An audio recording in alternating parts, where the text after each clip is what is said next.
Tim gugus tugas yang dipimpin oleh Kasatpol PP dan WH Kabupaten Aceh Barat melakukan razia penegakan protokol kesehatan sesuai dengan Peraturan Bupati Nomor 32 Tahun 2020 tentang penerapan disiplin dan penegakan hukum protokol kesehatan sebagai upaya pencegahan dan pengendalian coronavirus disease 2019 kepada masyarakat. Kamis 2 Oktober 2020.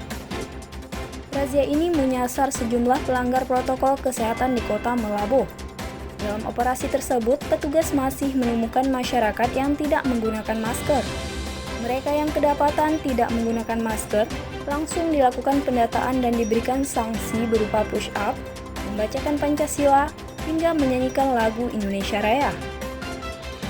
Kasatpol PP dan WH Kabupaten Aceh Barat, Azim SAG MSI mengatakan, tim gugus tugas dalam razia tersebut memberikan himbauan kepada tempat usaha, perorangan, dan masyarakat yang melintas di jalanan Kota Melaboh tentang protokol kesehatan.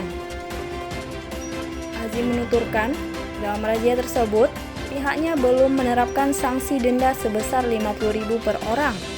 Namun ke depan pihaknya akan menerapkan sanksi denda atau sanksi sosial sesuai nomor Peraturan Bupati Nomor 32 Tahun 2020